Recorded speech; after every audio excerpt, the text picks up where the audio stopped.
Joining today's webinar, Rover Product Enhancements v5.23, Manager Dashboard Enhancements, Flag Guest Functionality, and more, presented by Stay in Touch Implementation Consultant Chris Devlin. I'm your host, Erin Fisher, the content writer here at Stay in Touch. Today's presentation will cover how you can get the most out of Rover v5.23 product release. In this webinar, we will discover the addition of custom tax rules, explore the ability to archive invoices and registration cards to Google Drive, review new payment receipt email enhancements, identify the toggle to display company name on bill 1, explore new floor and maintenance staff permissions for invoice search and auto charge, discover enhancements to the manager dashboard, review the ability to handle the number of adults on the stay card in the allotment grid, and explore the addition of the flag guest functionality. We will have a short Q&A session at the end of the presentation. Feel free to submit questions throughout the presentation, and we will answer them in the order they are received at the end. And that's all I have for right now. Chris, I'm going to hand the presentation over to you. Awesome. Thank you so much, Erin. One second while I do that.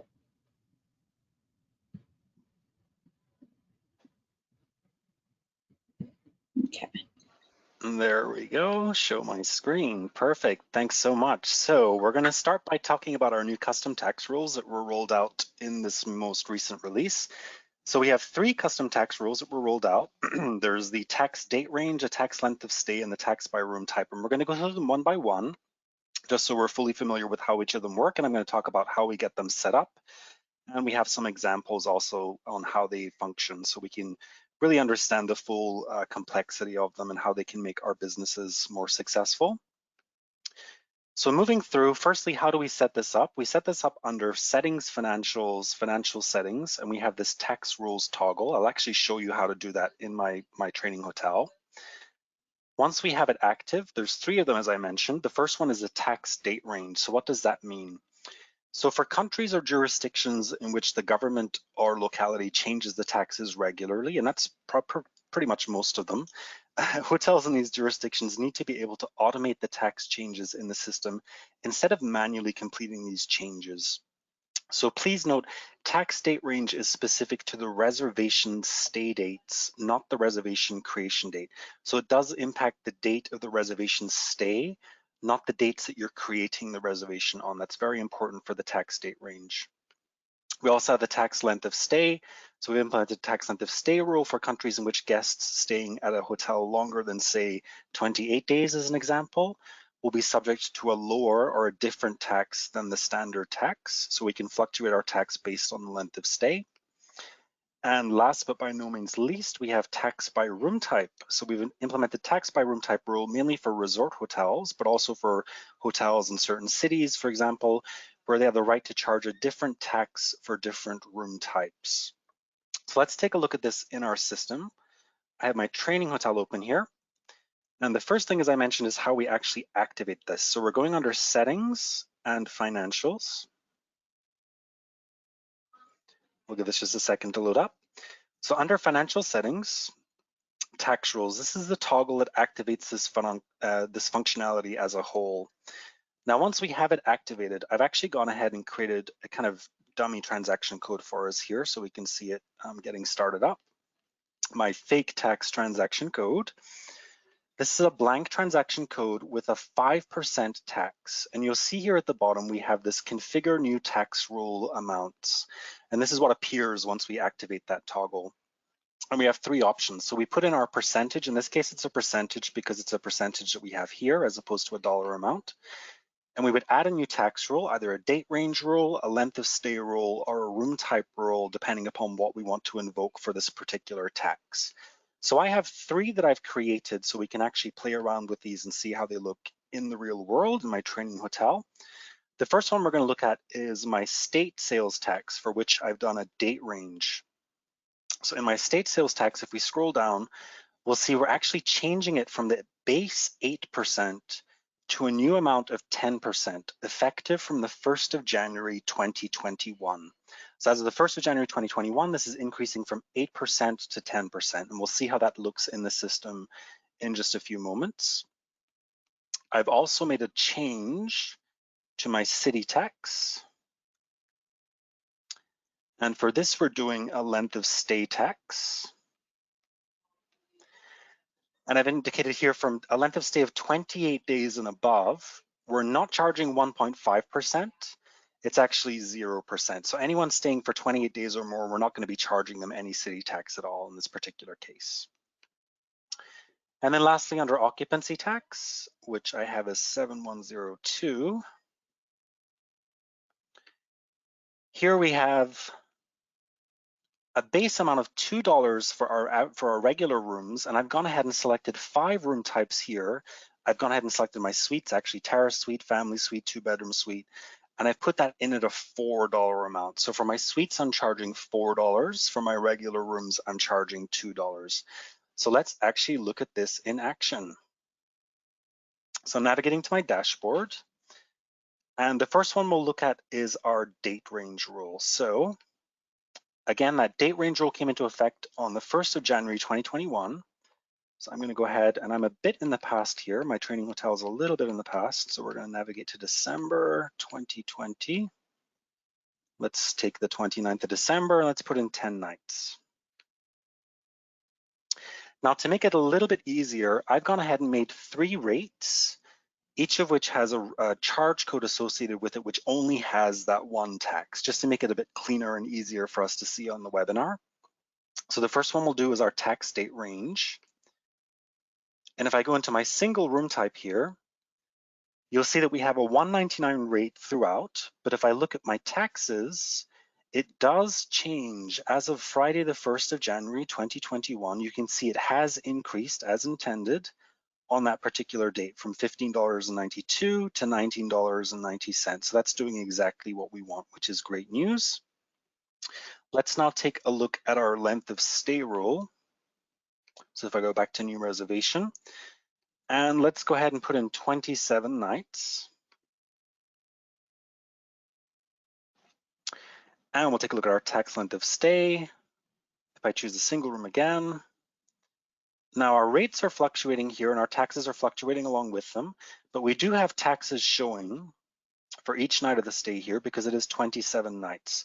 So theoretically, if this guest stays for just one more night, Rover should say that we should not be calculating any taxes because we put in 0% for that.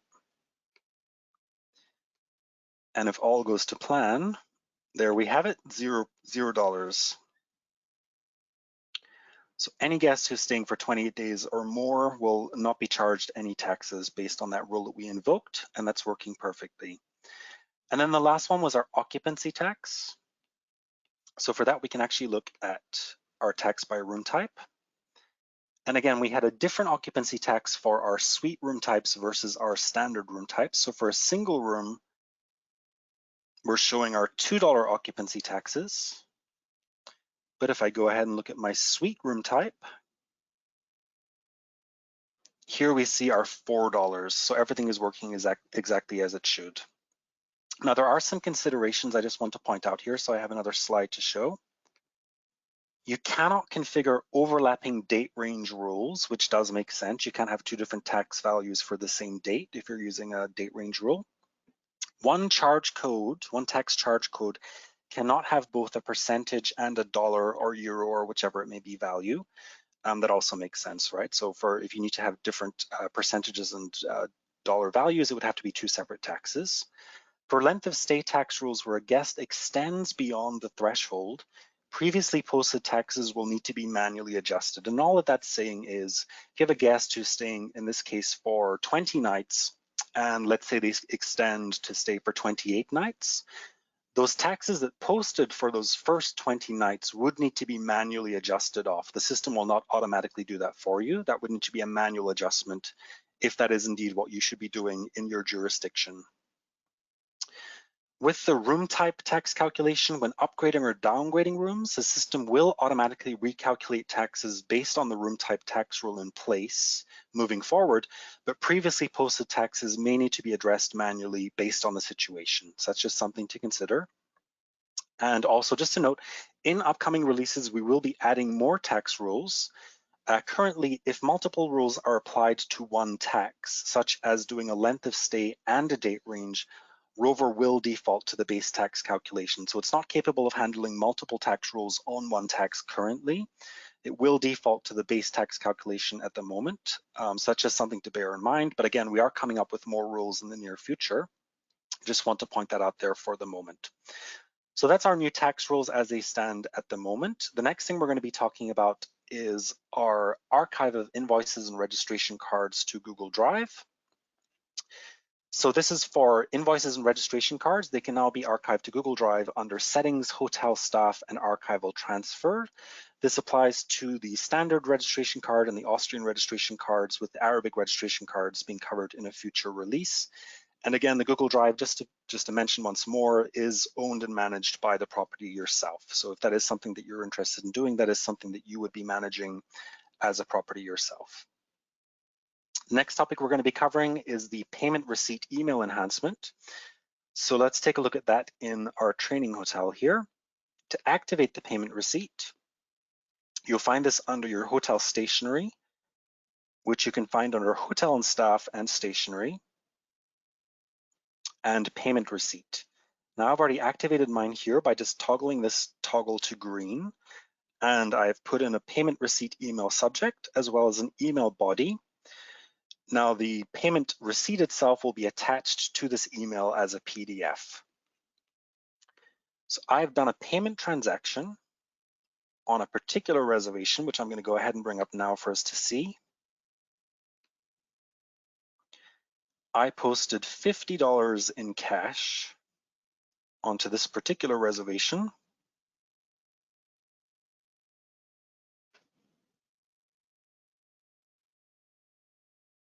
Which you see here, this cash transaction for $50.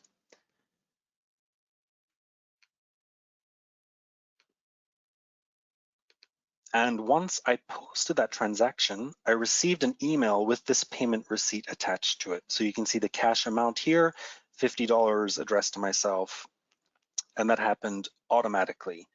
So some things to consider with this payment receipt. If bill 1 does not have an email address, so if the guest bill does not have an email address attached, you will be prompted to enter an email address, much like when you're doing a checkout.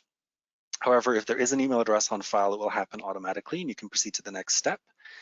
If there is a payment that you're doing on bill 2, it will also be emailed to the guest if there's an email on file. If it is, however, routed to a company or travel agent, that payment receipt will go to the company or travel agent email that's on file. If there is no email on file, it will also prompt you to put an email address in, which will then be attached to the company or travel agent profile, company or travel agent card.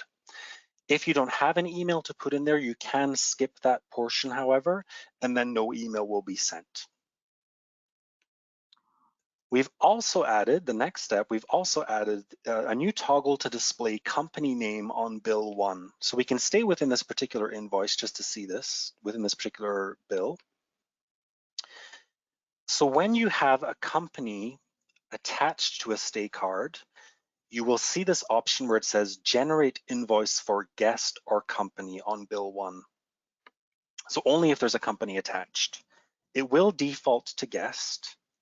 And if we have the guest invoice here, this will be the regular guest invoice that you're familiar with seeing. And you'll see with the guest invoice that you have the guest information on the left-hand side, and you have the arrival and departure information, room information, and so on the right-hand side. If, however, I select the company invoice,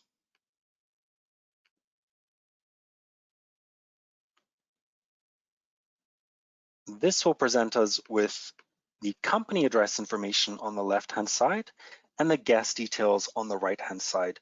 So this is very useful for those guests who need to present invoice to their company for expenses.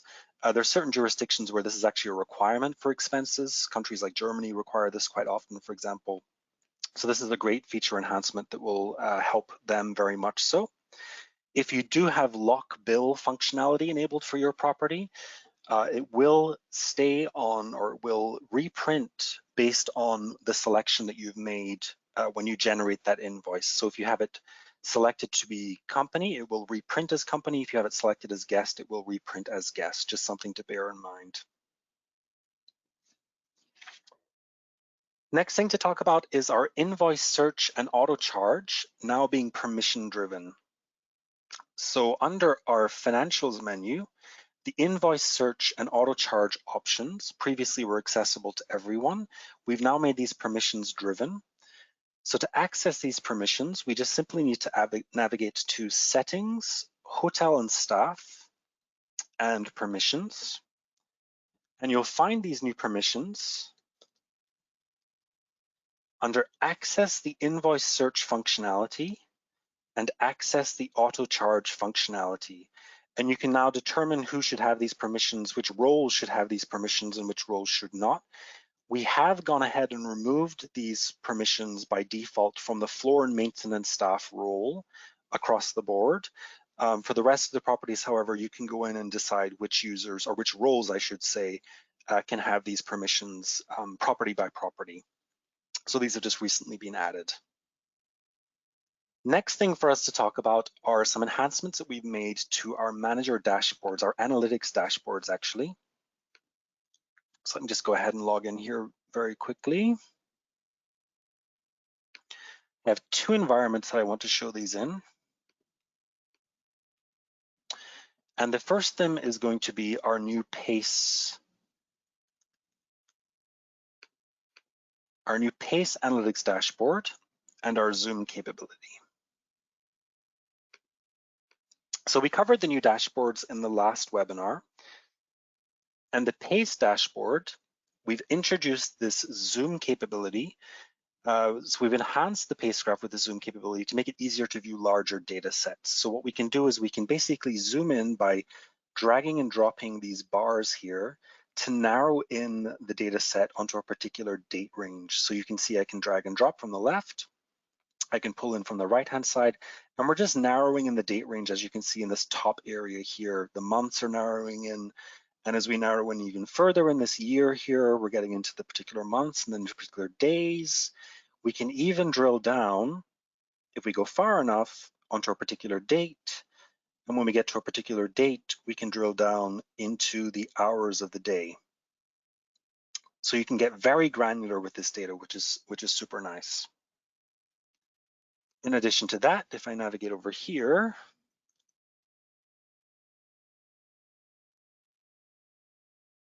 and I'll just quickly log in.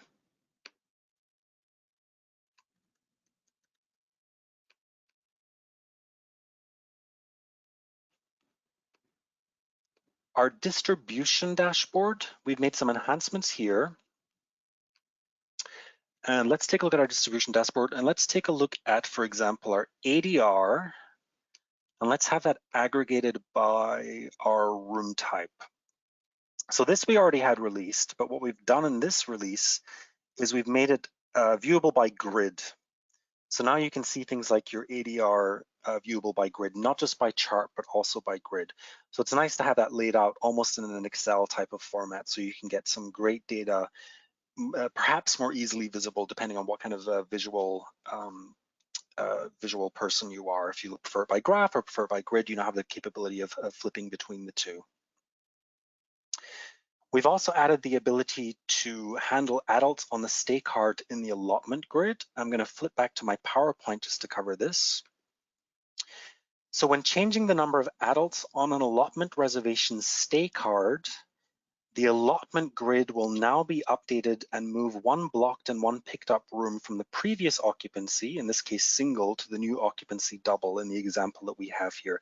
So you see on the screenshot here, before adding an additional guest to an allotment reservation stay card, and after. And basically what this is saying is that any changes that you make to an allotment stay card will now reflect back onto the allotment grid, which obviously makes the allotment grid a much more useful resource. That's something that wasn't happening before, so that's much more useful for us now.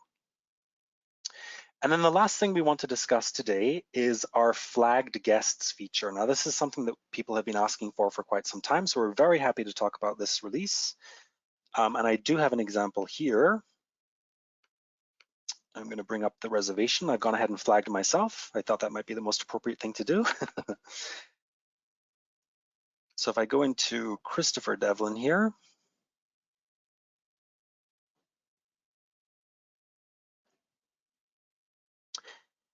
the first thing you're going to notice about a flagged guest is that the avatar has changed. We have this red outlined avatar with a red coloring and this little hand icon. So the avatar has changed.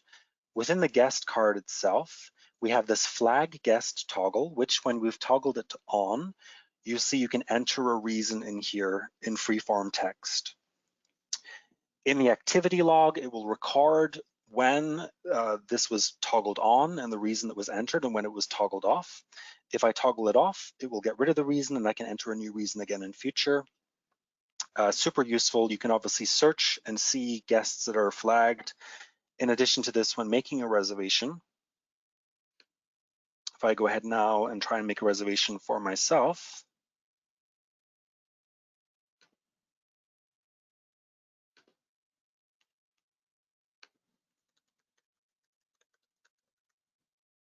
you can see directly that this is a flagged guest.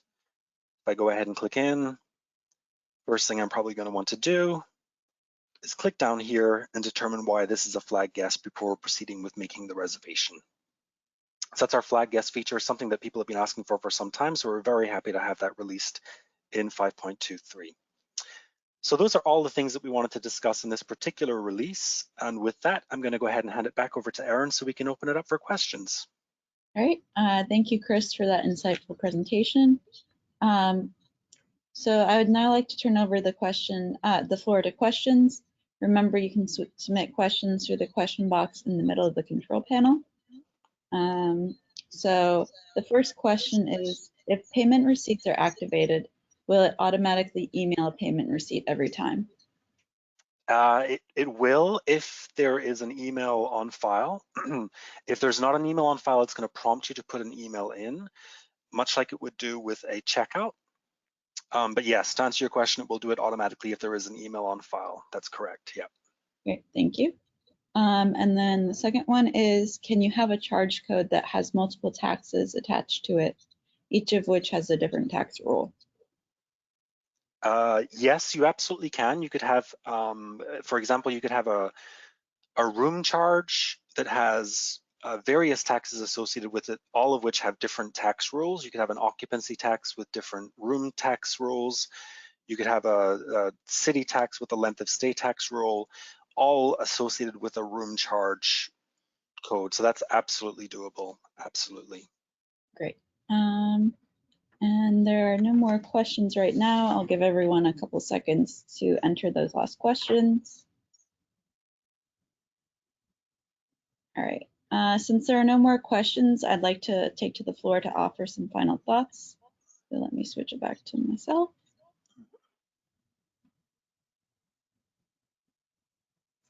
All right. So in this webinar, we discovered the addition of custom tax rules, explored the ability to archive invoices and registration cards to Google Drive, reviewed new payment receipt email enhancements, identified the toggle to display company name on Bill 1, explored new floor and maintenance staff permissions for invoice search and auto charge, discovered enhancements to the manager dashboard, reviewed the ability to handle the number of adults on the stay card in the allotment grid, and explored the addition of the flag guest functionality. With that, I'd like to conclude our presentation. Thank you all for coming, and if you have any additional questions, feel free to email me at erin.fisher@shijigroup.com. Thanks again.